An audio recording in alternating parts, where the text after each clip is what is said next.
press the bell icon on the YouTube app and never miss another update.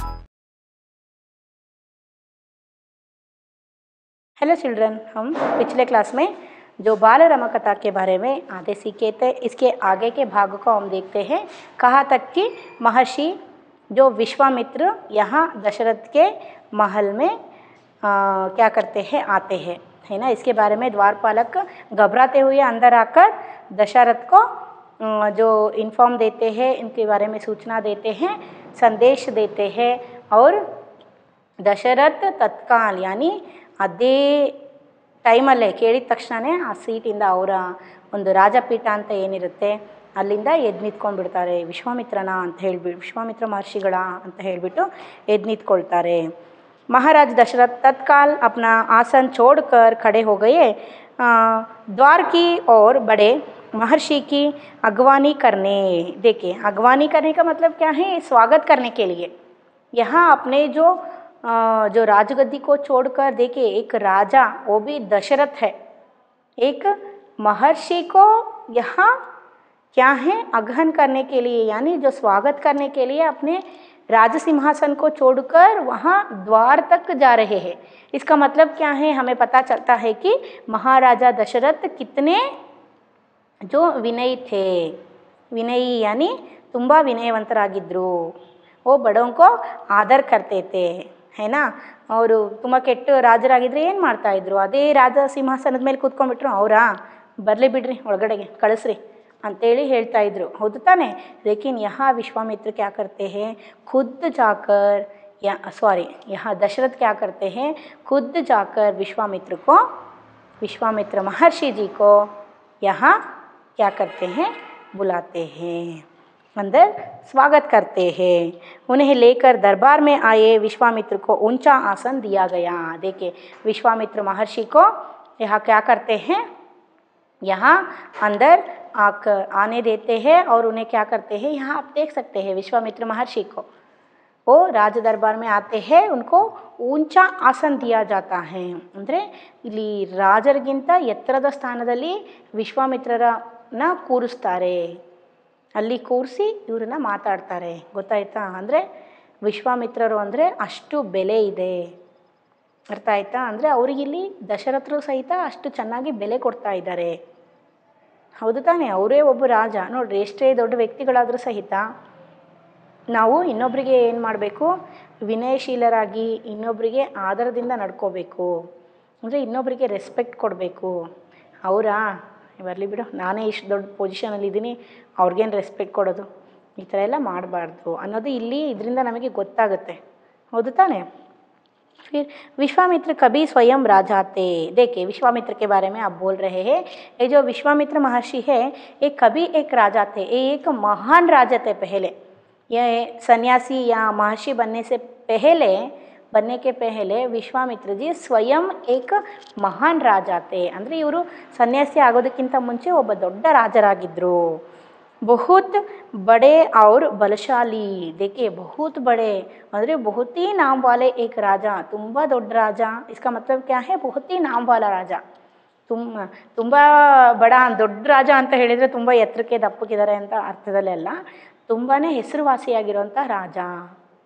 बहुत ही नाम वाले एक राजा थे. कौन? विश्वामित्र. और बहुत ही बलशाली ಅಂದರೆ ತುಂಬಾ ಶಕ್ತಿವಂತರಾಗಿದ್ದರು. ಇವ್ರ ಎದುರಿಗೆ ಬಂದರೆ ಯಾರನ್ನು ಸಹಿತ ಸೋಲಿಸ್ಬೋದಾಗಿತ್ತು ಇವರು, ಅಷ್ಟೊಂದು ಶಕ್ತಿಶಾಲಿಯಾದಂಥ ಒಬ್ಬ ರಾಜರಾಗಿದ್ದರು. ಯಾರು? ವಿಶ್ವಾಮಿತ್ರರು. और बाद में अपना राजपाट छोड़ दिया, संन्यास ग्रहण कर लिया, जंगल चले गए. देखिए, ये जो क्या करते हैं, बाद में अपने राजपाट छोड़ते हैं, यानी ये राजा बने थे, इनके इसके बारे में जो इच्छा छोड़कर राजा होकर ये अपने जो आगे के जीवन को बिताने के बारे में जो चिंता छोड़कर ये क्या करते हैं, इसके बारे में सोचना भी छोड़ देते हैं और एक सन्यासी बनते हैं. कौन? छोड़ दिया, सन्यासी ग्रहण कर लिया, जंगल चले गए. वही उन्होंने अपना आश्रम बनाया, उसे उन्होंने सिद्धाश्रम नाम दिया.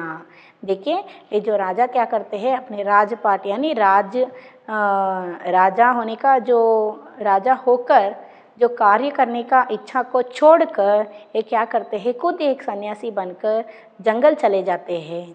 सन्यासियाँ कहाँ रहते हैं, कॉमनली जंगल में रहते हैं, सब कुछ छोड़कर और एक जो आलिशान ಜೀವನ को छोड़कर ಅಂದರೆ ಒಂದು ಲಕ್ಸುರಿ ಲೈಫನ್ನು ಬಿಟ್ಬಿಟ್ಟು ಅವ್ರು ಏನು ಮಾಡ್ತಾರೆ, ಎಲ್ಲ ರೀತಿಯ ಒಂದು ನಾವೇನು ಇಷ್ಟಪಟ್ಟಿದ್ದನ್ನು ನಾವು ತಿಂತೀವಿ ಬೇಕಾದಾಗ, ಹೌದು ತಾನೇ? ಆ ರೀತಿ ನಾವು ಇಷ್ಟಪಟ್ಟು ಕಲರ್ ಬಟ್ಟೆಗಳನ್ನು ನಾವು ಹಾಕ್ಕೊಳ್ತೀವಿ, ನಾವು ಯಾವ ಪ್ಲೇಸಿಗೆ ಬೇಕೋ ಅಲ್ಲಿ ಹೋಗಿ ಎಂಜಾಯ್ ಮಾಡ್ತೀವಿ, ಹೌದು ತಾನೇ? ಆದರೆ ಇಲ್ಲಿ ಸನ್ಯಾಸಿ ಆದವ್ರಿಗೆ ಅದು ಯಾವುದೇ ರೀತಿ, ಸನ್ಯಾಸಿ ಅಂತ ಹೇಳಿದರೆ ಅದೇ ಅರ್ಥ, ಅವರು ಎಲ್ಲ ಸರ್ವಜೀವನ ಪರಿತ್ಯಾಗಿ ಅಂತ ಹೇಳಿ, ಸರ್ವಂಗತ ಪರಿತ್ಯಾಗಿ ಅಂತ ನಾವು ಹೇಳ್ತೀವಿ. ಅಂದರೆ ಅವರ ಏನು ಜೀವನದ ಖುಷಿಗಳು ಇರುತ್ತೆ, ಒಂದು ಸಂಸಾರದ ಖುಷಿ ಏನಿರುತ್ತೆ, ಒಂದು ಆಹಾರದ ಒಂದು ಮನಸ್ಸಿನ ಒಂದು ಖುಷಿ ಏನಿರುತ್ತೆ, ಆಹಾರ ನಾವು ಏನಾದರೂ ಒಂದು ತಿನ್ನಬೇಕಾದ್ರೆ ಮನಸ್ಸಿಗೆ ಖುಷಿ ಆಗುತ್ತೆ ನಮಗೆ, ಹೌದಾ? ಆ ರೀತಿ ಇಷ್ಟಪಟ್ಟ ವಸ್ತುಗಳನ್ನು ತಿನ್ನೋದಾಗಲಿ, ಇಷ್ಟಪಟ್ಟ ಆಹಾರಗಳನ್ನು ತಿನ್ನೋದಾಗಲಿ, ಅಥವಾ ಇಷ್ಟಪಟ್ಟ ಬಟ್ಟೆಗಳನ್ನು ಧರಿಸೋದಾಗಲಿ, ಈ ಎಲ್ಲ ಇಷ್ಟಗಳನ್ನು ಬಿಟ್ಟು ಸರ್ವಸಂಗ ಪರಿತ್ಯಾಗಿ ಅಂತ ಕರಿತೀವಿ ನಾವು, ಅರ್ಥ ಆಯ್ತಾ? ಎಲ್ಲದನ್ನು ಬಿಟ್ಟು ಇವರು ಏನು ಈ ಎಲ್ಲ ರೀತಿಯ ಲಕ್ಸುರಿಯನ್ನು ಬಿಟ್ಬಿಟ್ಟು ಸನ್ಯಾಸತ್ವ ಸ್ವೀಕರಿಸ್ತಾರಲ್ಲ, ಇಲ್ಲಿ ಹಾಲು ಹಂಪಲು ಹಣ್ಣು ಇಂಥದನ್ನೇ ಇವರು ಸೇವನೆ ಮಾಡಿ ಆಶ್ರಮದಲ್ಲಿ ಜೀವನವನ್ನು ನಡೆಸ್ತಾ ಇರ್ತಾರೆ. ಅದು ದೊಡ್ಡ ದೊಡ್ಡ ಬಂಗಲೆಯಲ್ಲಿ ಎಸಿಯಲ್ಲಿ ಕೂತ್ಕೊಂಡು ಜೀವನ ನಡೆಸಲ್ಲ. हम अभी देख सकते हैं कि आज के जो ಸನ್ಯಾಸಿಯ कैसे रहते हैं है ना, ಇವತ್ತಿನ ಒಬ್ಬ ಸನ್ಯಾಸಿಗಳು ಯಾವ ರೀತಿ ಇರ್ತಾರೆ ಅನ್ನೋದನ್ನು ನೀವು ಇವಾಗಲೂ ನೋಡಬಹುದು. ಎಷ್ಟೋ ಸನ್ಯಾಸಿಗಳು ಢೋಂಗಿಗಳು ಅಂತ ಹೇಳಿಬಿಟ್ಟು ನಾವು ನ್ಯೂಸ್ ಚಾನೆಲ್ಗಳಲ್ಲಿ ಅದ್ರ ಏನು ಪ್ರೂಫ್ ಸಮೇತ ನಮಗೆ ಪ್ರೂವ್ ಮಾಡಿದ್ದಾರೆ, ಹೌದಾ? ಅದರಲ್ಲೇ ಕೆಲವರು ಇದ್ದಾರೆ ಒಳ್ಳೆಯವರು. ನಾವು ತುಮಕೂರು ಮಠದ ಸಿದ್ಧಲಿಂಗೇಶ್ವರ ಸ್ವಾಮಿಗಳನ್ನು ನೋಡ್ಬೋದು, ಹೌದಾ? ಅವರು ಎಷ್ಟು ಇದಾರಲ್ವ, ಶಿವಕುಮಾರ ಸ್ವಾಮಿಗಳು, ಸಿದ್ಧಗಂಗಾ ಮಠದ ಶಿವಕುಮಾರ ಸ್ವಾಮಿಗಳು, ಅವ್ರು ಯಾವ ರೀತಿ ಇದ್ದರು, ಯಾವ ರೀತಿ ಜೀವನ ನಡೆಸಿದ್ರು ಅನ್ನೋದು ನಮಗೆಲ್ಲ ಒಂದು ಮಾದರಿ, ಸನ್ಯಾಸಿಗಳಿಗೆ ಒಂದು ಮಾದರಿ ಅದು, ಹೌದಾ? ಆ ರೀತಿ ಇದ್ದವರು ನಿಜ ಸನ್ಯಾಸಿಗಳು. ಅದೇ ರೀತಿಯಲ್ಲಿ ವಿಶ್ವಾಮಿತ್ರರು ಸಹಿತ ಒಬ್ಬ ರಾಜರಿಂದ ಸನ್ಯಾಸಿಯಾಗಿ ಕಾಡಿನಲ್ಲಿ ಬಂದುಬಿಟ್ಟು ಏನು ಮಾಡಿದರು, ಒಂದು ಆಶ್ರಮವನ್ನು, ತಮ್ಮದೇ ಆದ ಒಂದು ಆಶ್ರಮವನ್ನು ಸ್ಥಾಪನೆ ಮಾಡಿ ಅಲ್ಲಿ ತಮ್ಮ ಜೀವನವನ್ನು ನಡೆಸ್ತಾ ಇದ್ದರು. ಉಸ್ಕಾ ನಾಮ್ ಕ್ಯಾ ಥೆ, आश्रम का नाम क्या थे, सिद्धाश्रम। महर्षि के स्वागत सत्कार के बाद दशरथ ने कहा, महर्षि आज्ञा दे, मैं आपकी क्या सेवा कर सकता हूँ? आप अपने मन की बात कहिए, आपकी आज्ञा का पूरी तरह पालन होगा। देखिए, आप अपने मन की बात कहिए, महर्षि आप आज्ञा करें, आपको मुझसे क्या काम होना चाहिए, ನೀವು ನನಗೆ ಆಜ್ಞೆ ಮಾಡಿರಿ. ನೀವು ಅಂದರೆ ಇಲ್ಲಿ ಆಜ್ಞೆ ಮಾಡಿರಿ, ನೀವು ಹೇಳಿದ ಕೆಲಸ ನಾನು ಮಾಡ್ತೀನಿ, ಹೇಳ್ರಿ ಏನು ಮಾಡಬೇಕು, ನನ್ನಿಂದ ಏನು ಕೆಲಸ ಆಗಬೇಕು, ಕೇಳೋ ರೀತಿ ನೋಡ್ರಿ ಇಲ್ಲಿ, ಹೌದಾ? ಕೇಳೋ ರೀತಿಗಳು ಸಹಿತ ಏನಿಲ್ಲಿ ಚೇಂಜಸ್ ಇದೆ, ಅದರಲ್ಲೂ ಸಹಿತ ನಯ ವಿನಯಗಳು ಇರುತ್ತೆ ಕೇಳೋ ರೀತಿಯಲ್ಲಿ. ನಾವು ಕೇಳ್ಬೋದು, ಏನು ಕೆಲಸ ಆಗಬೇಕು ಬಂದಿದೆಯಲ್ಲ ಇಲ್ಲಿ ಅಂತ ಕೇಳೋದ್ರಲ್ಲಿ ಹೇಗಿರುತ್ತೆ, ಆಜ್ಞೆ ಮಾಡಿರಿ, ನಮ್ಮಿಂದ ಏನು ಕೆಲಸ, ನಾನು ನಿಮಗೆ ಏನು ಸೇವೆ ಮಾಡ್ಬೋದು, ನಮ್ಮಿಂದ ನಿಮಗೇನು ಸಹಾಯ ಆಗ್ಬೋದು, ಈ ರೀತಿ ಕೇಳೋದ್ರಲ್ಲಿ ಹೇಗಿರುತ್ತೆ, ಹೌದಲ್ವಾ?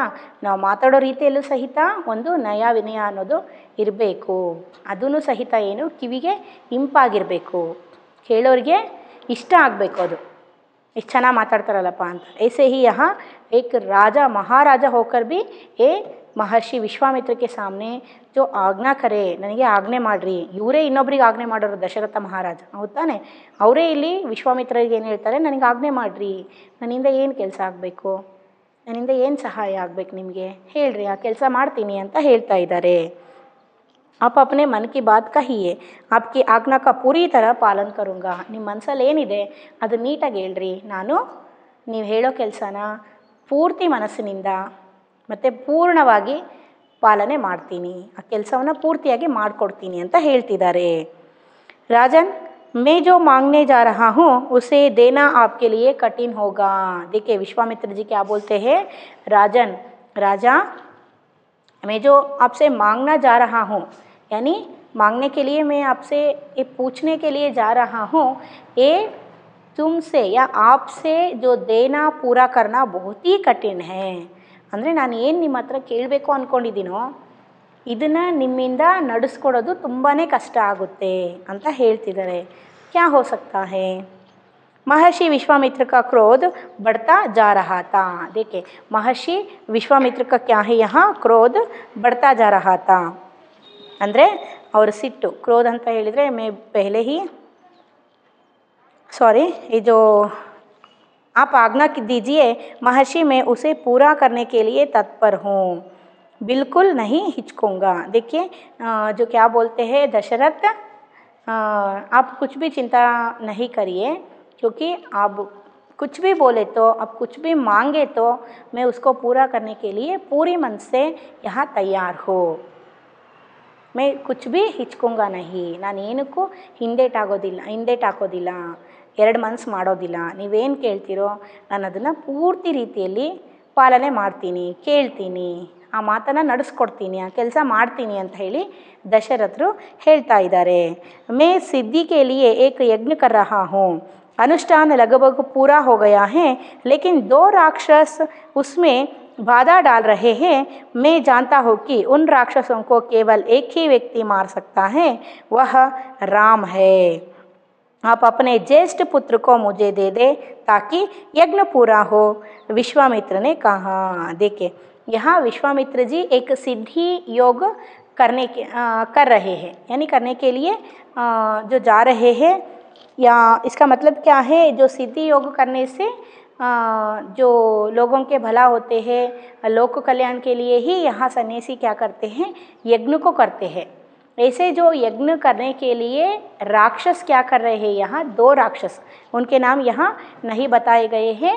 ये जो 2 राक्षस यहाँ क्या कर रहे हैं, इस जो बाधा में यज्ञ डाल रहे हैं, जो यज्ञ में बाधा डाल रहे हैं, सॉरी ಯಜ್ಞ ಮೇ ಬಾಧಾ ಡಾಲ್ ರಹೆ ಹೇ, ಅಂದರೆ ಈ ಯಜ್ಞವನ್ನು ಪೂರ್ತಿ ಮಾಡೋದಕ್ಕೋಸ್ಕರ ಈ ರಾಕ್ಷಸರು ಏನು ಮಾಡ್ತಾ ಇದ್ದಾರೆ, ಪೂರ್ತಿ ಮಾಡಬೇಕು ಅಂತ ಇದ್ದೀವಿ ನಾವು, ಆದರೆ ಇದ್ರ ಮಧ್ಯದಲ್ಲಿ ಈ ಯಜ್ಞ ಆಗಬಾರ್ದು ಅಂತ ಹೇಳಿಬಿಟ್ಟು ತೊಂದರೆ ಮಾಡ್ತಾ ಇದ್ದಾರೆ, ತುಂಬಾ ಅಡ್ಡಿ ಮಾಡ್ತಾ ಇದ್ದಾರೆ।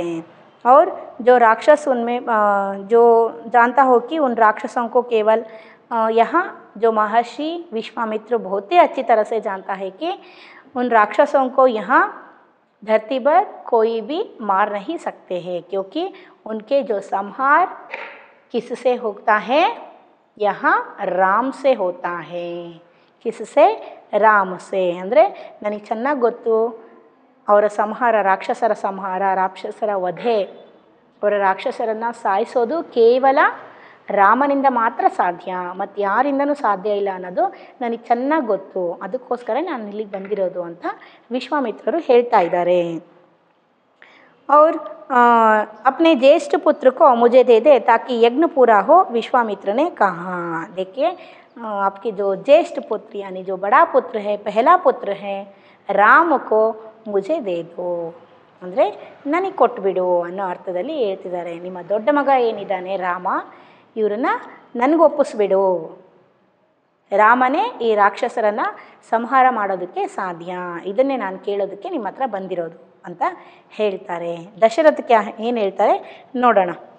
दशरथ पर जैसे बिजली गिर पड़ी वहाँ अचानक अचकचा गए, उन्हें उम्मीद ही नहीं थी कि मुनिवर उनसे राम को मांग लेंगे। उनके ज्येष्ठ पुत्र, उनके सबसे प्रिय दशरथ चिंता में पड़ गए।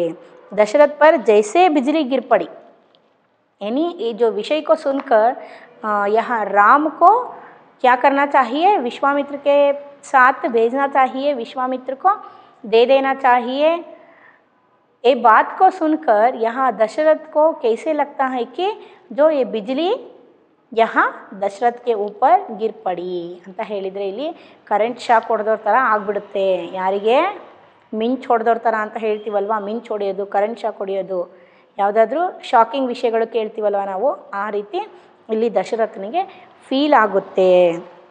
ವಹಾ ಅಂದರೆ ಹೆದರ್ಕೊಂಡ್ಬಿಡ್ತಾರೆ, ಒಂಥರ ಮನಸ್ಸಲ್ಲೇ ಕುಗ್ಗು ಹೋಗಿಬಿಡ್ತಾರೆ। ಯಾರು, ದಶರಥ, ಏನಪ್ಪ ಇದು ಈ ಥರ ಕೇಳಿಬಿಟ್ರಲ್ಲ ಇವರು, ಅದರಲ್ಲೂ ಕೇಳ್ತಾ ಇರೋದು ಯಾರು, ವಿಶ್ವಾಮಿತ್ರರು, ಅವ್ರ ಮಾತಿಗೆ ಒಂದು ಎದುರಾಡೋಂಗಿಲ್ಲ ಅಂಥ ವಿಶ್ವಾಮಿತ್ರರೇ ಬಂದು ಈ ರೀತಿ ಕೇಳ್ತಾ ಇದ್ದಾರೆ, ನನ್ನ ಕೈಯಲ್ಲಿ ಕೊಡೋಕ್ಕಾಗದೇ ಇರೋದನ್ನು ಏನು ಹೇಳೋದು ಅಂತ ಹೇಳಿಬಿಟ್ಟು ಒಂದು ಕ್ಷಣ ಅವರಿಗೆ ಶಾಕ್ ಆಗಿಬಿಡುತ್ತೆ।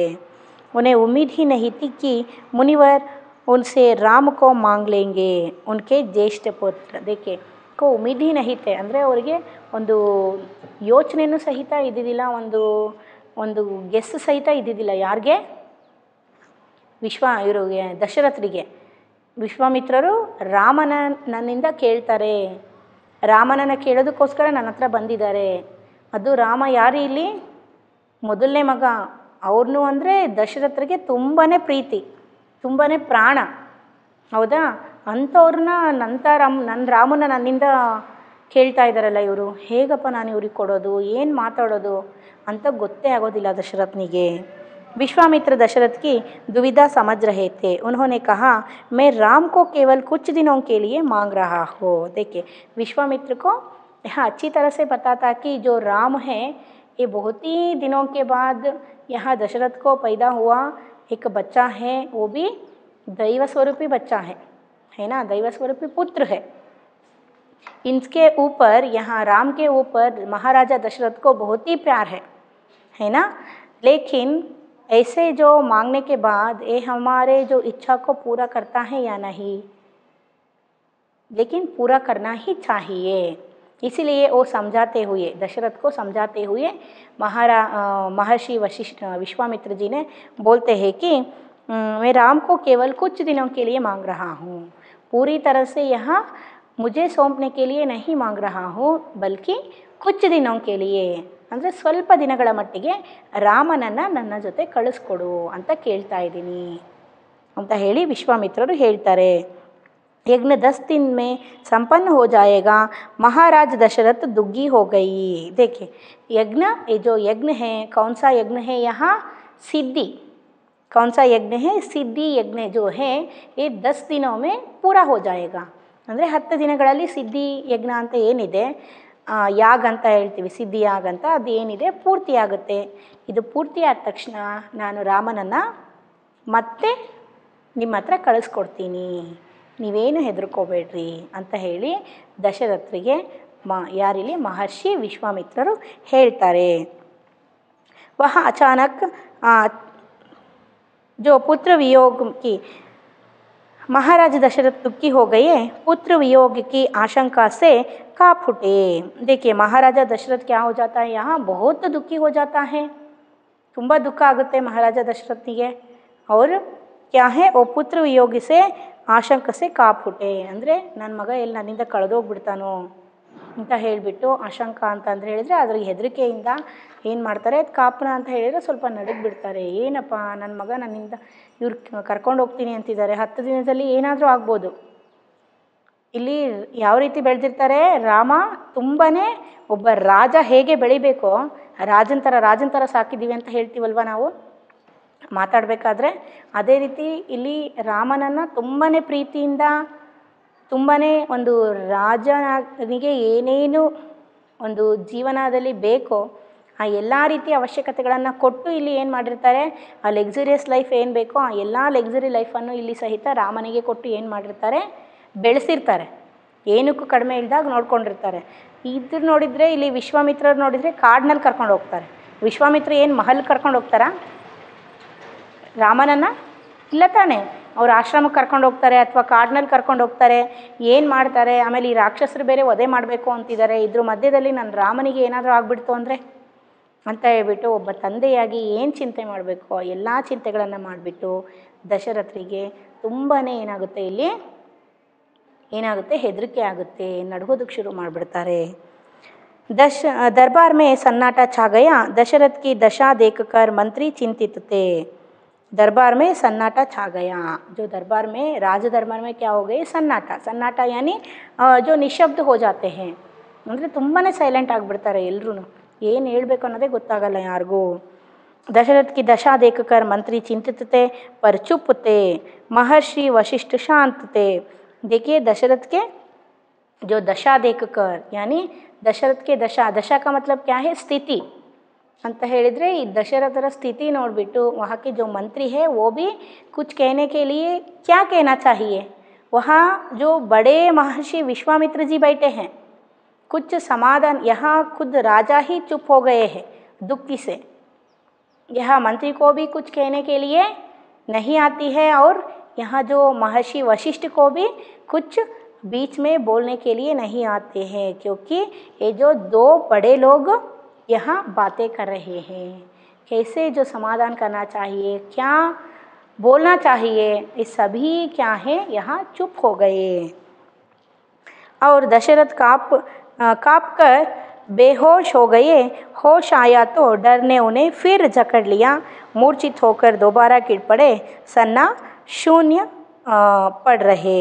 देखिए, ये जो दशरथ अपने जो पुत्र जाने के बारे में सोचकर क्या है, इसके जो भय के कारण, तो आगे जो भविष्य की चिंता के कारण अपने जो पुत्र को, प्रिय पुत्र को कुछ हो जाते हैं, ऐसे जो चिंता करने के कारण क्या हो जाता है, यहाँ बेहोश हो जाता है, ಮೂರ್ಛಿತ हो जाता है। ಅಂದರೆ ಅವನಿಗೆ ಇದನ್ನು ನೆನೆಸ್ಕೊಂಡ್ಬಿಟ್ಟು ನಮಗೇನಾದರೂ ಸ್ವಲ್ಪ ಶಾಕಿಂಗ್ ನ್ಯೂಸ್ಗಳನ್ನು ಕೇಳಿದರೆ ಏನಾಗುತ್ತೆ, ಕೆಲವೊಬ್ಬರಿಗೆ ತಡ್ಕೊಳಕ್ಕಾಗದೇ ಇರೋರು ಏನಾಗ್ಬಿಡ್ತಾರೆ, ತಲೆ ತಿರುಗಿ ಬಿದ್ದುಬಿಡ್ತಾರೆ, ಹೌದಲ್ವಾ? ಶಾಕ್ ಆದಂಗೆ ಆಗಿಬಿಡುತ್ತೆ ಅವರಿಗೆ.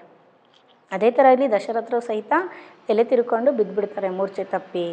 ಮತ್ತೆ ಎದ್ದು ಕೂರಿಸಿ ಸಮಾಧಾನ ಮಾಡ್ತಾರೆ. ಮತ್ತೆ ನೆನೆಸ್ಕೊಂಡ್ಬಿಟ್ಟು ಮತ್ತೆ ಏನಾಗುತ್ತೆ, ಮತ್ತು ಸಹಿತ ಇವರಿಗೆ ಮೂರ್ಛೆ ಬಂದು ಬಿದ್ದುಬಿಡ್ತಾರೆ. आप वहाँ देख सकते हैं, है ना? फिर महर्षि विश्वामित्र का क्रोध बढ़ता जा रहा था। देखिए, यहाँ महर्षि विश्वामित्र जो हैं उनके गुण ही क्रोध होना, ಓ ಜೋ ಅಂದರೆ ಅವ್ರ ಗುಣನೇ ಒಂದು ಕ್ರೋಧಿತ ಗುಣ ಅಂತ ಹೇಳ್ಬೋದು ನಾವು, ಸಿಟ್ಟಿನ ಗುಣ ವಿಶ್ವಾಮಿತ್ರರದು. ಓ ये सारे देख कर मैं एक बात कहने पर यहाँ ये नहीं मान रहे हैं, इतने समय तक मुझे बैठकर मेरे सामने ही यहाँ मूर्छित होना, ये जो बात बहुत ही गलत है, ऐसा समझकर विश्वामित्र क्रोधित हो जाता है. ಅಂದರೆ ಸಿಟ್ಟು ಬಂದ್ಬಿಡುತ್ತೆ ಅವರಿಗೆ, ವಿಶ್ವಾಮಿತ್ರರಿಗೆ. बढ़ता ಅಂದರೆ ಸಿಟ್ಟು ಜಾಸ್ತಿ ಆಗ್ತಾ ಹೋಗುತ್ತೆ. ದರ್ಬಾರ್ ಸಶಂಕಿತ ಥಾ ಕಿಸಿ ಅನಿಷ್ಟ ಕಿ ಆಶಂಕಾ ಸೆ, ಅಂದರೆ ಸಶಂಕಿತ ಅಂದರೆ ಶಂಕೆ ಮೇ ಜೋ ಪಡ್ನ, ಅಂದರೆ ಅವ್ರಿಗೆಲ್ರಿಗೂ ಹೆದರಿಕೆ ಆಗುತ್ತೆ. ಜೋ ಕಿಸಿ ಕುಚ್ ಗಲತ್ ಹೋನೆ ವಾಲಾ ಹೇ, ಅಂದರೆ ಏನೋ ಕೆಟ್ಟದಾಗುತ್ತೆ, ಈ ರಾಜಮಹಲಲ್ಲಿ ಏನಾದರೂ ಕೆಟ್ಟದಾಗ್ಬೋದು. ಯಾಕಂದರೆ ವಿಶ್ವಾಮಿತ್ರ क्रोधित हुए तो वो क्या करते हैं, शाप दे देते हैं. किसको? दशरथ को कुछ शाप देना जो क्या है ಸಂಭವ है, ಅಂದರೆ ಚಾನ್ಸಸ್ ಇದೆ.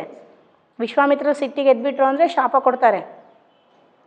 ಆ ಹೆದರಿಕೆಯಿಂದ ಏನಾದರೂ ಕೆಟ್ಟದಾಗ್ಬಿಡ್ಬೋದೇನೋ, ನಮ್ಮ ರಾಜರಿಗೆ ಏನಾದ್ರು ಮಾಡಿಬಿಡ್ತಾರೇನೋ ಅಂತ ಹೇಳ್ಬಿಟ್ಟು ಪ್ರಜೆಗಳೆಲ್ಲ ಹೆದರ್ಕೊಳ್ತಾರೆ. ಅಲ್ಲಿ ರಾಜ ದರ್ಬಾರಲ್ಲಿರುವಂತಹ ಎಲ್ಲರೂ, ಮಂತ್ರಿ, ವಶಿಷ್ಠ ಋಷಿಗಳು ಎಲ್ಲರೂ ಸಹಿತ ಹೆದರ್ಕೊಳ್ತಾರೆ. महर्षि और महाराज के बीच संवाद में कुछ बोलना उचित भी नहीं था. मुनि वशिष्ठ चुपचाप आकर महाराज दशरथ के पास खड़े हो गए. देखिए, जो एक बड़ा महाराजा है, कौन? दशरथ महाराजा. और ये जो बड़े जो विश्वामित्र क्या है, एक महर्षि है ना. ये दोनों जो व्यक्ति के बीच में, महान व्यक्तियों के जो बातचीत के बीच में हम जो सामान्य मनुष्य या सामान्य प्रजा या महर्षि, मंत्री, वशिष्ठ महर्षि, ये कुछ बोलना ठीक नहीं है, ऐसा समझ के ये सारे क्या करते हैं, सभी वहाँ चुप हो जाते हैं. ಅಂದರೆ ಸುಮ್ಮನೆ ಇವ್ರು ದೊಡ್ಡವ್ರು ಮಾತಾಡಬೇಕಾದ್ರೆ ನಾವು ಮಧ್ಯದಲ್ಲಿ ಮಾತಾಡೋದು ಸರಿಯಲ್ಲ ಅಂದ್ಕೊಂಡು ಏನು ಮಾಡ್ತಾರೆ, ಎಲ್ಲರೂ ಸೈಲೆಂಟ್ ಆಗಿಬಿಡ್ತಾರೆ. थोड़ी देर बाद दशरथ उठे. स्वयं को संभालते हुए उन्होंने महर्षि से विनती की, महामुनि, मेरा राम तो अभी 16 वर्ष का भी नहीं हुआ है, वह राक्षसों से कैसे लड़ेगा? राक्षस मायावी है, वह उनका छल कपट कैसे समझेगा, उन्हें कैसे मारेगा? इससे अच्छा तो यही होगा कि आप मेरी सेना ले जाइए, मैं स्वयं आपके साथ चलो, राक्षसों से युद्ध करो. देखिए, थोड़ी देर के बाद यहाँ दशरथ खुद अपने आप को संभालता है, अपने आप को समाधान करके यहाँ जो महर्षि विश्वामित्र से बोलते हैं कि क्या बोलते हैं, एक विनती करते हैं, ಅಂದರೆ ರಿಕ್ವೆಸ್ಟ್ ಮಾಡ್ಕೊತಾರೆ. क्या करते हैं महामुनि, जो महामुनि विश्वामित्र जी, मेरा जो राम है, मेरा जो पुत्र है, ये अभी छोटा बच्चा है, ये 16 वर्ष के है. 16 ವರ್ಷ ಅಂದರೆ ಎಷ್ಟು? 16 ವರ್ಷದ ಹುಡುಗ ಇನ್ನು. ये जो बहुत ही छोटा है, ये 16 वर्ष के लड़का है और इनको कुछ भी नहीं मालूम है जो राक्षसों को कैसे संहार करना चाहिए और जो कैसे मारना चाहिए, उनके साथ कैसे जो लड़ना चाहिए, क्योंकि राक्षस जो है वो बहुत ही शक्तिशाली होते हैं, मायावी होते हैं. वो यहाँ गायब हुए तो कहाँ प्रत्यक्ष होते हैं हमें मालूम नहीं रहते हैं. जो ठीक तरह से सामने खड़े हो तो उनके साथ कुछ जो युद्ध किए तो हम जीतने का जो क्या है चांसेस रहते हैं, है ना। लेकिन ये तो राक्षस है, ये मायावी रहते हैं, कपटी रहते हैं, कपटी से वो जीतने के लिए, कपटी से कुछ भी करने के लिए तैयार रहते हैं। इसी के समय मेरा जो पुत्र राम को कुछ किए तो ಅವ್ರಿಗಿನ್ನೂ ಯುದ್ಧ ಮಾಡೋದು ಗೊತ್ತಿಲ್ಲ, ಅದು ರಾಕ್ಷಸರು ಕಪಟರಾಗಿರ್ತಾರೆ, ಕೆಟ್ಟ ಬುದ್ಧಿ ಇರುತ್ತೆ, ಮಾಯಾವಿ ವಿದ್ಯೆಗಳನ್ನು ಕಲ್ತಿರ್ತಾರೆ, ಅವ್ರ ಜೊತೆಗೆ ಹೇಗೆ ಯುದ್ಧ ಮಾಡೋದು ಅನ್ನೋದು ಈ ನಮ್ಮ ರಾಮನಿಗೆ ಇನ್ನೂ ಗೊತ್ತಿಲ್ಲ. ಇದಕ್ಕಿಂತ बेटर ಅಂತ ಹೇಳಿದರೆ इससे अच्छा क्या है कि मैं आपके साथ युद्ध करने के लिए आ जाता हूँ, उन राक्षसों से लड़ने के लिए मैं खुद यहाँ दशरथ खुद यहाँ विश्वामित्र के साथ जाने के लिए तैयार हो जाता है और उनके जो राजसेना है राजसेना को उनके साथ भेजने के लिए तैयार हो जाता है. ಅಂದರೆ ನನ್ನ ರಾಮ ಇನ್ನೂ ಸಣ್ಣವನು, ಅವನಿಗೇನು ಗೊತ್ತಾಗೋದಿಲ್ಲ, ಇದ್ರ ಬದಲಿ ನಾನು ನಿಮ್ಮ ಜೊತೆಗೆ ಯುದ್ಧಕ್ಕೆ ಬರ್ತೀನಿ ಮತ್ತು ನಮ್ಮ ಸೇನೆ ಏನಿದೆ ಇದನ್ನು ನಾನು ಯುದ್ಧಕ್ಕೆ ನಿಮ್ಮ ಜೊತೆ ಕಳಿಸ್ತೀನಿ ಸೇನೆಯನ್ನು ಅಂತ ಹೇಳ್ತಾ ಇದ್ದಾರೆ. महर्षि विश्वामित्र ने कोई प्रतिक्रिया व्यक्त नहीं की, क्रोधित थे पर उसे व्यक्त नहीं कर रहे थे. उन्हें अपने यज्ञ के नियम याद थे, क्रोध करने से यज्ञ खंडित हो जाता, अनुष्ठान अधूरा रह जाता. देखिए, महर्षि विश्वामित्र ने कोई प्रतिक्रिया व्यक्त नहीं किए. इसका मतलब क्या है, महर्षि विश्वामित्र कुछ भी नहीं बोलते हैं, ಅಂದರೆ ಏನು ರೆಸ್ಪಾನ್ಸ್ ಮಾಡೋದಿಲ್ಲ, ಇವ್ರು ಮಾತಾಡೋದಕ್ಕೆ ಯಾವುದೇ ರೀತಿ ಆನ್ಸರ್ ಕೊಡೋದಿಲ್ಲ. ಯಾಕಂತ ಹೇಳಿದರೆ ಇವ್ರಿಗೆ ಸಿಟ್ಟು ಬಂದಿರುತ್ತೆ, ಆದರೂ ಸಹಿತ ಇದನ್ನು ತೋರಿಸ್ತಾ ಇರೋದಿಲ್ಲ ಸಿಟ್ಟನ್ನು. वो नहीं दिखा रहे थे और वो उनको अच्छी तरह से पता था कि ಅಂದರೆ ಅವ್ರಿಗೆ ನೀಟಾಗಿ ಗೊತ್ತಿತ್ತು क्या है, एक महर्षि होकर वो भी यज्ञ करने के समय यहाँ क्रोधित होना ये यज्ञ का नियम नहीं है, इससे यज्ञ क्या हो जाता है, भंग हो जाता है. इसका मतलब क्या है, जो अनुष्ठान अधूरा रह जाता है ಅಂತ ಹೇಳಿದರೆ, ಯಜ್ಞ ಅನುಷ್ಠಾನ ಮಾಡಬೇಕಾದ್ರೆ ನಾವು ಸಿಟ್ಟು ಮಾಡ್ಕೋಬಾರ್ದು, ಇನ್ನೊಬ್ರನ್ನ ಹೊಡಿಲೂಬಾರ್ದು, ಇನ್ನೊಬ್ಬರ ಮೇಲೆ ಸಿಟ್ಟು ಮಾಡ್ಕೋಬಾರ್ದು, ಯಾರಿಗೂ ಶಾಪ ಕೊಡಬಾರ್ದು. ಈ ರೀತಿ ಏನಿದೆ ಇದು ನಿಯಮಗಳಿದೆ, ಈ ನಿಯಮಗಳನ್ನು ಮುರಿದ್ರೆ ಯಜ್ಞ ಮಾಡೋದಕ್ಕೆ ಆಗೋದಿಲ್ಲ ಅಂತ ಹೇಳಿಬಿಟ್ಟು ಮಹರ್ಷಿಗಳು ತಮ್ಮ ಸಿಟ್ಟನ್ನು ಕಂಟ್ರೋಲ್ ಮಾಡ್ಕೊಳ್ತಾರೆ. मैं राम के बिना नहीं रह सकता महामुनि, एक पल भी नहीं, आप राम को छोड़कर जो चाहे मांग ले उसे मत ले जाइए. मैं राम को नहीं दूंगा, बिल्कुल नहीं, वह मेरी बूढ़ापे की संतान है, मैं उससे बहुत प्रेम करता हूँ. मैं राम को आपके राम के बिना एक पल भी नहीं रह सकता हूँ महर्षि, वो मेरे बूढ़ापे के संतान है, वो भी पहला संतान है, बहुत ही प्रिय संतान है, प्रिय पुत्र है. इसके बिना, राम के बिना आप यहाँ हमारे दरबार में कुछ भी मांग लिए, चाहे राज्य को भी मांग लीजिए, लेकिन मैं आपको दे देता हूँ, लेकिन मेरे राम को आपके साथ नहीं बेचता हूँ, मैं मेरे राम को नहीं देता हूँ. ಅಂದರೆ ನಾನು ರಾಮನನ್ನು ತುಂಬಾ ಪ್ರೀತಿಸ್ತೀನಿ, ನನ್ನ बूढ़ापे के संतान का मतलब क्या है, बहुत दिनों के बाद, यहाँ बहुत ही वर्षों के बाद, यो भी पुत्रोष्टि यज्ञ होने के बाद, करने के बाद यहाँ दशरथ को राम पुत्र पैदा होते हैं, है ना. ಅಂದರೆ ತುಂಬ ಇಲ್ಲಿ ಪುತ್ರೋಷ್ಟಿ ಯಜ್ಞ ಮಾಡಿ ತುಂಬ ವರ್ಷಗಳ ಆದಮೇಲೆ ಇಲ್ಲಿ ಏನಾಗುತ್ತೆ, ಇಲ್ಲಿ ವಯಸ್ಸಾದಮೇಲೆ ರಾಮ ಮಗನಾಗಿ ಹುಟ್ಟುತ್ತಾನೆ ಇಲ್ಲಿ. ಅದರಲ್ಲೂ ದಶರಥನಿಗೆ ತುಂಬ ಪ್ರೀತಿಯಾಗಿರುವಂತಹ ಮಗ. ಅವನ ಬದಲಿ ನೀವು ಏನಾದರೂ ಕೇಳ್ರಿ, ನಾನು ನಿಮಗೆ ಕೊಟ್ಬಿಡ್ತೀನಿ, ನನ್ನ ರಾಜ್ಯನೇ ಬೇಕಾದರೆ ಕೇಳ್ರಿ, ನಿಮಗೆ ಬರೆದು ಕೊಡ್ತೀನಿ, ಆದರೆ ನನ್ನ ಮಗನ ಮಾತ್ರ ನಿಮ್ಮ ಜೊತೆ ಕಳಿಸೋದಿಲ್ಲ. ನನ್ನ ಮಗ ಅಂದರೆ ನನಗೆ ತುಂಬ ಪ್ರೀತಿ, ಒಂದು ನಿಮಿಷನೂ ನಾನು ಅವನನ್ನು ಬಿಟ್ಟಿರೋಕ್ಕಾಗಲ್ಲ ನನಗೆ ಅಂತ ಹೇಳಿ ದಶರಥರು ಹೇಳ್ತಾ ಇದ್ದಾರೆ. ಮಹರ್ಷಿ ಕಾ ಕ್ರೋಧ ಬಬಕುಟ, ಅದಕ್ಕೆ ಬಬಕುಟ ಅಂತ ಹೇಳಿದರೆ ತುಂಬಾ ಸಿಟ್ಟು ಮಾಡ್ಕೊಂಡ್ಬಿಡ್ತಾರೆ ಅವರು, ಇನ್ನೂ ಜಾಸ್ತಿ ಆಗಿಬಿಡುತ್ತೆ ಸಿಟ್ಟು. दरबार मंत्रीगण और ऋषि मुनि सकते में आ गए. इसका मतलब क्या है ಅಂದರೆ ಎಲ್ಲರೂ ಸಹಿತ ಹೆದರ್ಕೊಂಡ್ಬಿಡ್ತಾರೆ, ಏನಾಗುತ್ತಪ್ಪ ಋಷಿಗಳು ಬೇರೆ ಇಷ್ಟೊಂದು ಸಿಟ್ಟಾಗ್ಬಿಟ್ಟಿದಾರಲ್ಲ ಅಂತ ಹೇಳಿಬಿಟ್ಟು. आप रघुकुल की रीति तोड़ रहे हैं, राजन वचन देकर पीछे हट रहे हैं, यहाँ बर्ताव कुल के विनाश का सूचक है. देखिए, ये जो क्या है, ऋषि अब विश्वामित्र जी बोलने के लिए शुरू करते हैं, दशरथ महाराजा आप एक राजा होकर राजनीति को या एक रघुकुल के जो रीति नीति को आप भूल रहे हैं. ये जो आप वर्तन ये कर रहे हैं, बर्ताव का मतलब क्या है, जो वर्तन आप कर रहे हैं, ऐसे जो बिहेव आप कर रहे हैं, ये अच्छा नहीं है, ये कुछ बुरे होने का एक जो क्या है ಸಂದೇಶ है, ಅಂದರೆ ಒಂದು ಕೆಟ್ಟದಾಗ್ತಾ ಇದೆ ಅನ್ನೋದಕ್ಕೆ ಒಂದು ಸೂಚನೆ, ಇದು ಸೂಚಕ ಅಂತ ಹೇಳ್ತಾ ಇದ್ದಾರೆ. ಅಂದರೆ ನೀವು ಏನು ರಘುಕುಲದ ವಂಶದ ಒಂದು ರೀತಿ ನೀತಿಗಳು ಏನು ಅನ್ನೋದ್ರ ಬಗ್ಗೆ ನೀವು ಮರಿತಾ ಇದ್ದೀರಾ. ಒಬ್ಬ ರಾಜ ಆಗಿಬಿಟ್ಟು ನೀವೇನು ಮಾಡ್ತಾ ಇದ್ದೀರಾ, ಈ ರೀತಿ ಬಿಹೇವ್ ಮಾಡ್ತಾ ಇದ್ದೀರಾ, ಇದು ಸರಿಯಲ್ಲ, ಉಚಿತ ಅಲ್ಲ, ಇದು ಮುಂದೆ ಏನೋ ಕೆಟ್ಟದಾಗೋದ್ರ ಬಗ್ಗೆ ಸೂಚನೆ ನೀಡ್ತಾ ಇದೆ ಅಂತ ಹೇಳಿಬಿಟ್ಟು ಯಾರು ಹೇಳ್ತಾರೆ, ವಿಶ್ವಾಮಿತ್ರರು ಹೇಳ್ತಾರೆ.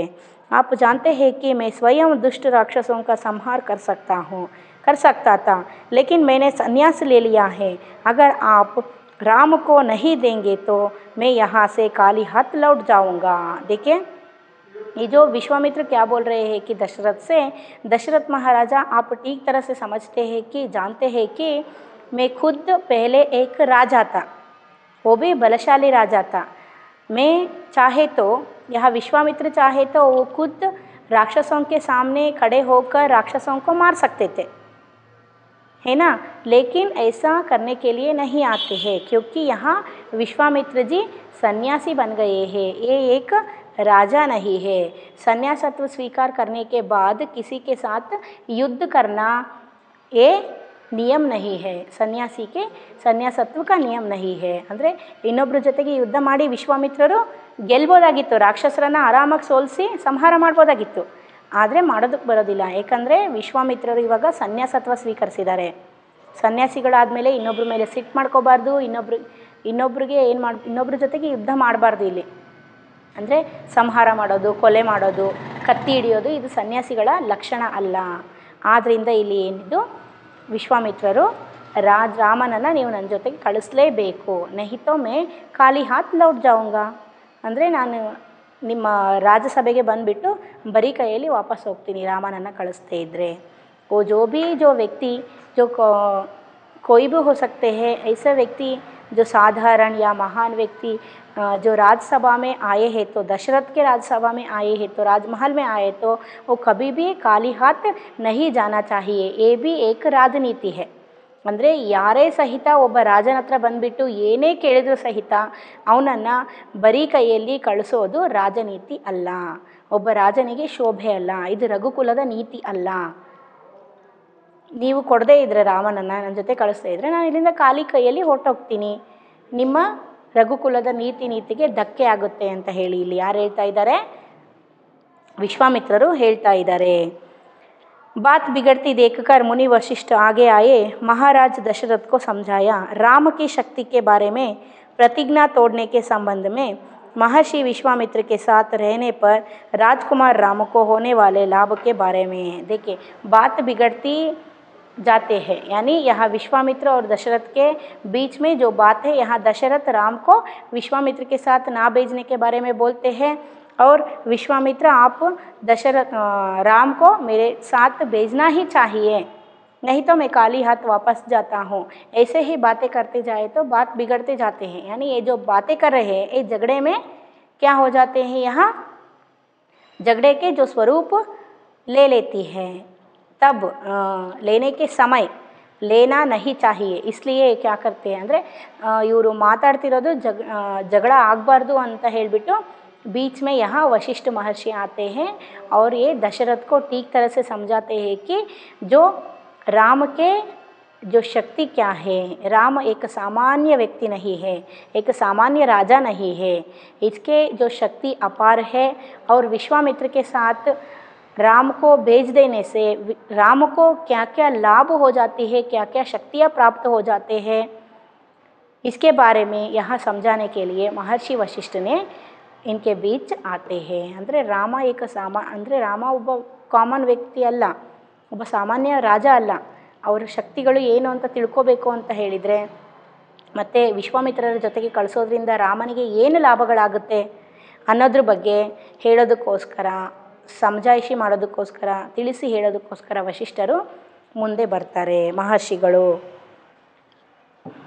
फिर होने वाले लाभ के बारे में, राजन आपको अपना वचन पूरा करना चाहिए। रघुकुल की रीति यही है, प्राण देकर भी आपके पूर्वजों ने वचन निभाया है।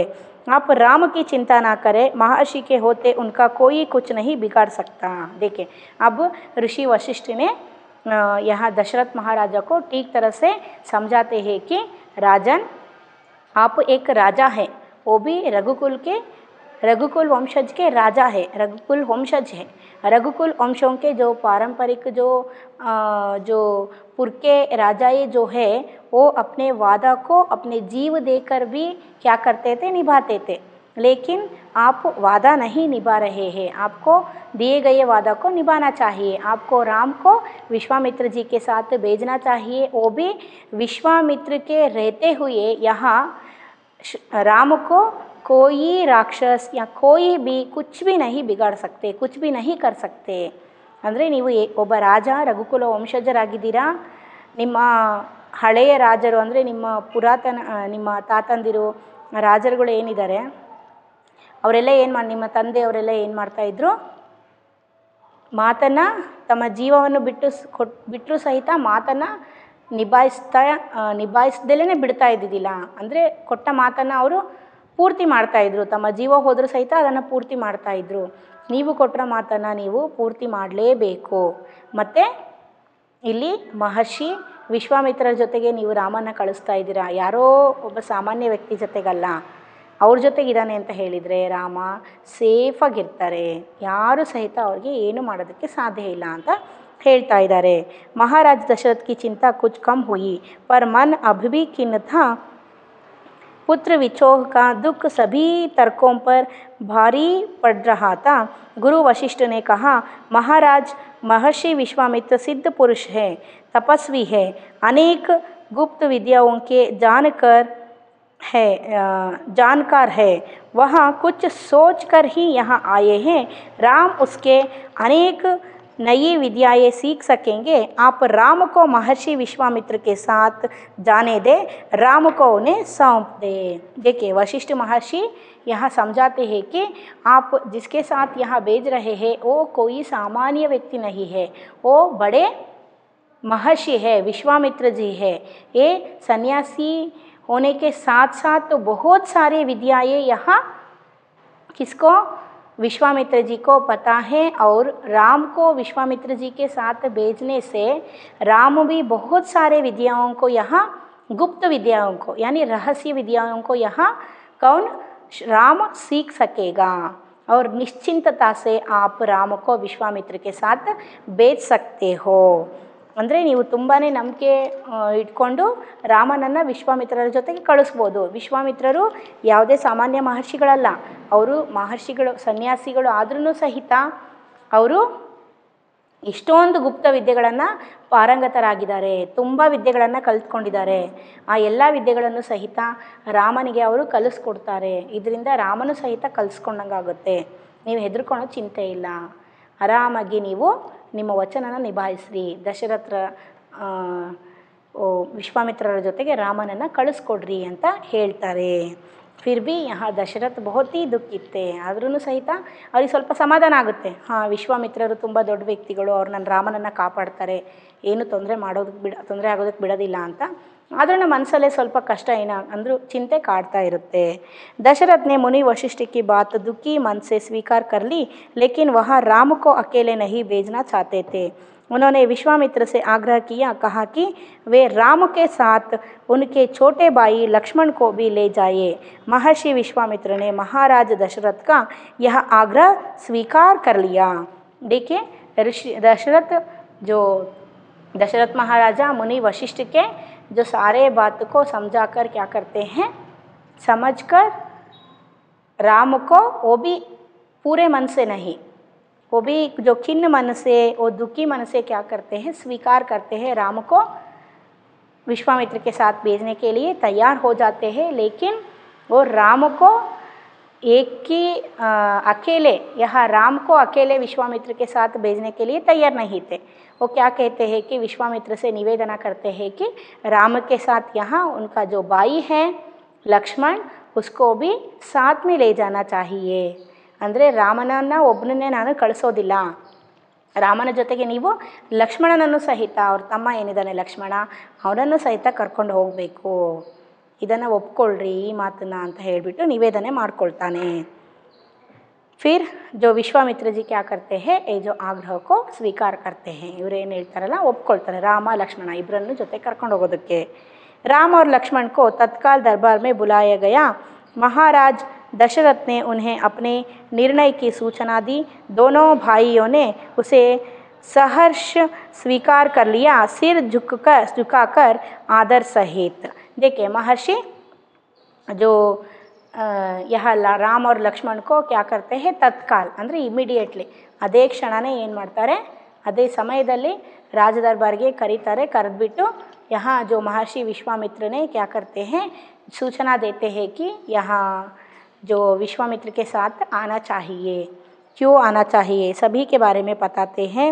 बताने के बाद दोनों भाइयाँ सहर्ष स्वीकार कर लेते हैं. देखिए वो भी इन्हू ಕರೆದಿದ್ದಾರೆ, कुछ भी वो पहले ही नहीं पता है, ಅಂದರೆ ಮೊದಲಿಗೆ ಏನು ಹೇಳಿಲ್ಲ, ನೀವು ಯೋಚನೆ ಮಾಡಿರಿ, ನಾವು ಯೋಚನೆ ಮಾಡಿ ಟೈಮ್ ತೊಗೊಂಡು ಆಮೇಲೆ ನಿರ್ಣಯ ಮಾಡ್ತೀವಿ ನಿಮ್ಮ ಜೊತೆ ಬರಬೇಕೋ ಬೇಡ ಅಂತ ಹೇಳಿ ಏನೂ ಇಲ್ಲ. ವಿಷಯ ಆವಾಗ ಗೊತ್ತಾಗಿದೆ ಅವ್ರಿಗೆ, ರಾಮ ಲಕ್ಷ್ಮಣರಿಗೆ, ನಾವು ವಿಶ್ವಾಮಿತ್ರರ ಜೊತೆಗೆ ಹೋಗಬೇಕು.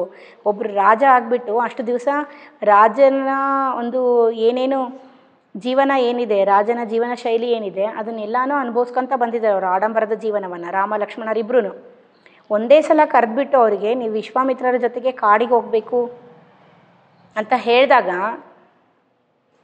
ಒಪ್ಕೊಳ್ಳೋದು ಕಷ್ಟ, ಹೌದಲ್ವಾ? ನಮಗೆ ಇವಾಗ ನೋಡ್ರಿ, ನಮಗೇನಾದರೂ ಒಂದು ಈಗ ನಾವೇ ಏನಾದರೂ ನಮಗೆ ಒಂದು ಲಕ್ಸುರಿ ಲೈಫ್ ಇರುತ್ತೆ ಅಂತ ಹೇಳಿದರೆ ಅದನ್ನು ಬಿಟ್ಟು ಸಡನ್ನಾಗಿ ನಾವು ಕಷ್ಟದ ಲೈಫಿಗೆ ಹೋಗಬೇಕು ಅಂತ ಹೇಳಿದರೆ ನಮಗೆ ಒಪ್ಕೊಳ್ಳೋದು ತುಂಬಾ ಕಷ್ಟ. ಅಂತ ಹೇಳಿದರೆ ಇಲ್ಲಿ ನಮಗೆ ಆ ಲೈಫು ಲೀಡ್ ಮಾಡೋವಂತಹ ಅವಕಾಶ ಇದ್ರೂ ಸಹಿತ ನಾವು ಅದನ್ನು ಬಿಟ್ಟೋಗೋದು ಕಷ್ಟ. ನಮಗಿಷ್ಟು ಚೆನ್ನಾಗಿದೆ ಜೀವನ, ನಾವ್ಯಾಕೆ ಬಿಟ್ಟು ಹೋಗಬೇಕು, ನಾವ್ಯಾಕೆ ಆ ಕಾಡಿಗೆ ಹೋಗಬೇಕು ಅಂತ ಹೇಳಿ ನಾವು ಅವ್ರ ಜಾಗದಲ್ಲಿ ಇದ್ದಿದ್ರೆ ಹೇಳ್ತಿದ್ವಿ. ಆದರೆ ಇಲ್ಲಿ ಏನು, ರಾಮ ಲಕ್ಷ್ಮಣರಿಬ್ಬರೂ ತುಂಬಾ ಖುಷಿಯಿಂದ ಹೇಳಿದ ತಕ್ಷಣವೇ ಹಾಂ ಆಯಿತು ನಾವು ಬರ್ತೀವಿ ಅಂತ ಹೇಳಿಬಿಟ್ಟು ಒಪ್ಕೊಂಡು ವಿಶ್ವಾಮಿತ್ರರ ಜೊತೆಗೆ ಹೋಗೋದಕ್ಕೆ ರೆಡಿ ಆಗ್ತಾರೆ. वो भी सिर झुकाकर, देखिए सिर झुकाकर ಅಂದರೆ किसी को यहाँ हम जो मर्यादा देने के लिए, उनको सम्मान देने के लिए हम क्या करते हैं, बड़ों के सामने हम क्या करते हैं, हमारे सिर को झुकाते हैं. ಅಂದರೆ ತಲೆ ಬಗ್ಗಿಸ್ತೀವಿ ನಾವು ಅಲ್ವಾ, ತಲೆ ತಗ್ಗಿಸಿ ಅವ್ರು ಹೇಳಿದಂತಹ ಆಜ್ಞೆಯನ್ನು ಪಾಲಿಸ್ತಾರೆ, ಒಪ್ಕೊಳ್ತಾರೆ. वो भी आदर सहित ಅಂದರೆ ತುಂಬಾ ಆದರದಿಂದ ವಿನಯದಿಂದ ಒಪ್ಕೊಳ್ತಾರೆ. इसकी सूचना माता कौशल्या को दी गई. बताया गया कि राम और लक्ष्मण वन जा रहे हैं. महर्षि विश्वामित्र के साथ नितांत गंभीर माहौल में स्वस्ति वचन हुआ. देखिए इनकी सूचना, यानी ये जो कौशल्या के जो पुत्र है, कौन, कौशल्या के पुत्र कौन है, राम. सुमित्रा के पुत्र कौन है, यहाँ लक्ष्मण और शत्रुघ्न है ना. कैकेयी के पुत्र भरत हैं. यहाँ कौशल्या को, बड़े माँ जो है, जो बड़ी माँ है कौशल्या को ही सूचना देते हैं कि यहाँ जो कौशल्या के पुत्र राम और जो सुमित्रा के पुत्र लक्ष्मण, ये दोनों कहाँ जा रहे हैं, वन जा रहे हैं, जंगल जा रहे हैं. वो भी किसके साथ, महर्षि विश्वामित्र के साथ जंगल जा रहे हैं. और नितांत गंभीर माहौल में स्वस्ति वचन हुआ. ನಿತಾಂತ್ ಯಾನಿ ಏ ಬಡಾ ಜೋ ಗಂಭೀರ ಅಂದರೆ ಒಂದು ಗಂಭೀರವಾದ ಸೈಲೆಂಟಾಗಿರುವಂತಹ ಒಂದು ಮಹಲ್ನಲ್ಲಿ, ರಾಜ ದರ್ಬಾರ್ನಲ್ಲಿ ವಚನವನ್ನು ನಿಭಾಯಿಸ್ತಾರೆ. ಹೌದಾ, ವಚನ ನೀವೇನೇ ಹೇಳಿದರೂ ನಾನು ಮಾಡ್ತೀನಿ ಅಂತ ವಚನ ಕೊಟ್ಟಿರ್ತಾರೆ ದಶರಥರು ವಿಶ್ವಾಮಿತ್ರರಿಗೆ, ಹೌದಾ. ಅದೇ ರೀತಿ ಇಲ್ಲಿ ವಚನವನ್ನು ನಿಭಾಯಿಸಿ ರಾಮ ಮತ್ತು ಲಕ್ಷ್ಮಣರನ್ನು ವಿಶ್ವಾಮಿತ್ರರ ಜೊತೆಗೆ ಕಳಿಸ್ತಾರೆ. आप देख सकते हैं वहाँ जो विश्वामित्र जी के साथ राम और लक्ष्मण जैसे थे वैसे ही वहाँ चले जा रहे हैं. कहाँ जा रहे हैं, जंगल जा रहे हैं. क्यों जा रहे हैं, यहाँ जो सिद्धि याग को संपन्न करने के लिए बाधा डालने वाले जो दो राक्षसों को संहार करने के लिए, मारने के लिए राम और लक्ष्मण यहाँ विश्वामित्र जी के साथ जा रहे हैं. और दोनों राजकुमार बिना विलंब किए महर्षि के साथ चल पड़े बीहड़ और भयानक जंगलों की ओर।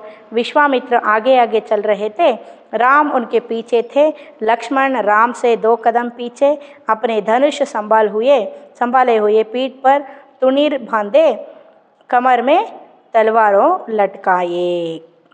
लटकाए। आप वहाँ चित्र में देख सकते हैं कि यहाँ जो विश्वामित्र जी आगे जाते हैं, दोनों राजकुमार क्या करते हैं, अपने महल को छोड़कर अपने जो माता पिता से आशीर्वाद लेकर विश्वामित्र जी के ये जो बातों को आदर से समानता से स्वीकार करके यहाँ जो बाण और बीहड़ भयानक ಅಂದರೆ बहुत ही घना जंगल, बहुत ही जो भयानक जंगल में जाने के लिए तैयार होते हैं। और यहाँ विश्वामित्र जी आगे जाते हैं। विश्वामित्र जी के आगे आगे जाने के पीछे यहाँ कौन आते हैं, देखिए वो भी विश्वामित्र के साथ नहीं जा रहे हैं, उसमें भी यहाँ क्या है, वो सम्मान दे रहे हैं ವಿಶ್ವಾಮಿತ್ರಕ್ಕೆ। ಅಂದರೆ ನಾವು ಮಹರ್ಷಿಗಳ ಪಕ್ಕದಲ್ಲಿ ಹೋಗಬಾರ್ದು, ಅದನ್ನು ಸಹಿತ ಇಲ್ಲಿ ವಿನಯನೇ, ಗೊತ್ತಾಯ್ತಾ। हम महर्षि विश्वामित्र जी के पीछे राम है, राम जी के पीछे 2 कदम पीछे कौन है, यहाँ लक्ष्मण है। और दोनों क्या हैं, कदम पीछे और अपने धनुष संभाले हुए। धनुष यानी आप देख सकते हैं धनुष, तीर, बाण, ये सभी को यहाँ अपने जो क्या हैं पीठ पर यहाँ बांधे हुए हैं। आप वहाँ देख सकते हैं चित्र में, जो कमर में तलवारें लटकाए, पीठ पर तुनीर का मतलब क्या है, जो हम एक बॉक्स जैसे हम बोल सकते हैं, एक जो ಬ್ಯಾಗ್ ಟೈಪ್ ಅಂದರೆ ಒಂದು ಸಣ್ಣ ಪುಟ್ಟಿ ಟೈಪಲ್ಲಿ ಬಾಣ ಹಾಕುವಂತಹ ಒಂದು ಏನು ಆ ಪುಟ್ಟಿ ಇದೆ ಸಣ್ಣದು ಹಿಂದ್ಗಡೆ ನೀವು ನೋಡ್ತಿದ್ದೀರಾ, ಅದನ್ನು ನಾವೇನಂತ ಕರಿತೀವಿ, ಇಲ್ಲಿ ತುನೀರ್ ಅಂತ ಕರಿತೀವಿ। ಅದನ್ನು ಹಾಕ್ಕೊಂಡಿರ್ತಾರೆ, ಹಿಂದ್ಗಡೆ ಕಟ್ಕೊಂಡಿರ್ತಾರೆ। फिर यहाँ जो कमर में तलवार लटकाए, आप वहाँ देख सकते हैं कमर में जो तलवार लटकाए। कमर में तलवार ಅಂತ ಹೇಳಿದರೆ ಇಲ್ಲಿ ತಲವಾರ್ ಅಂತ ಹೇಳಿದರೆ ಏನು, ಸ್ವಾರ್ಡ್ ಇಲ್ಲಿ ಹಾಕ್ಕೊಂಡಿರ್ತಾರೆ, ಕತ್ತಿ ಇರುತ್ತಲ್ಲ ಅದನ್ನ ಏನು ಮಾಡಿರ್ತಾರೆ, ಇಲ್ಲಿ ಹಾಕ್ಕೊಂಡಿರ್ತಾರೆ, ಎಲ್ಲಿ ಸೊಂಟದಲ್ಲಿ ಸಿಗಿಸ್ಕೊಂಡಿರ್ತಾರೆ ನೀವು ನೋಡ್ಬೋದು। ಮತ್ತು ಕೈಯಲ್ಲಿ ಏನು ಇಟ್ಕೊಂಡಿದ್ದಾರೆ, ಬಾಣವನ್ನು ಧನುಷನ್ನು ಇಟ್ಕೊಂಡಿದ್ದಾರೆ, ಅಲ್ಲಿ ನೋಡ್ತಾ ಇದ್ದೀರಾ ಹೌದಾ ಚಿತ್ರದಲ್ಲಿ। ಆ ರೀತಿ ಇಲ್ಲಿ ವಿಶ್ವಾಮಿತ್ರರ ಜೊತೆಗೆ ಇಬ್ಬರು ರಾಜ ಒಂದು ಏನು ಇದು ಇದೆ, ಅವರ ಲಕ್ಸುರಿ ಲೈಫ್ ಏನಿದೆ, ಆ ಎಲ್ಲ ಲೈಫನ್ನು ಬಿಟ್ಬಿಟ್ಟು ಇಲ್ಲಿ ಮಹರ್ಷಿಗಳ ಜೊತೆಗೆ ತತ್ಕ್ಷಣ ಹೇಳಿದ ತಕ್ಷಣವೇ ಒಪ್ಕೊಂಡು ಹೋಗೋದು ತುಂಬಾ ಕಷ್ಟದ ವಿಚಾರ, ಆದರೂ ಸಹಿತ ಅವರೆಲ್ಲ ರೀತಿ ಒಪ್ಕೊಂಡು ಇಲ್ಲಿ ವಿಶ್ವಾಮಿತ್ರರ ಜೊತೆಗೆ ಹೋಗ್ತಾ ಇದ್ದಾರೆ। ಅರ್ಥ ಆಯ್ತಾ ಮಕ್ಕಳೇ? आपको ये जो पाठ है ठीक तरह से समझ में आए होंगे, ऐसा मैं समझती हूँ। आपको थोड़ी स्पीड हुए होंगे, लेकिन ये जो आपके दिए गए हैं जो नॉन डिटेल स्टोरी है, बहुत ही बड़ा पुस्तक है, आप देख सकते हैं, है ना। ऐसे करते जाए तो हम पूरा कर सकते हैं। ಅಂದರೆ ಇದು ನಿಮಗೆ ತುಂಬಾ ಇದೆ, ತುಂಬ ಲಾಂಗ್ ಪೋರ್ಷನ್ ಇದೆ ನಿಮಗೆ, ಆದ್ದರಿಂದ ಈ ರೀತಿ ನಾನು ಕಥೆಯನ್ನು ಹೇಳ್ಕೊತ ಹೋದರೆ ನಿಮಗೆ ಅರ್ಥನೂ ಆಗುತ್ತೆ, ಪ್ಲಸ್ ಪೋರ್ಷನ್ನು ಕಂಪ್ಲೀಟ್ ಮಾಡಿದಾಗುತ್ತೆ। ಅರ್ಥ ಆಯಿತಾ? ನಾನು ಹೇಳಿದ್ದನ್ನು ಇನ್ನೊಂದು ಸಲ ಮನೇಲಿ ಓದ್ರಿ, ನಿಮಗೆ ನಿಜವಾಗ್ಲೂ ಸ್ಪೀಡ್ ಅನಿಸೋದಿಲ್ಲ, ಇದು ಅರ್ಥನೂ ಆಗುತ್ತೆ। मैं चित्र के साथ आपको यहाँ क्या है सिखाई हूँ, है ना बच्चा। Thank you children.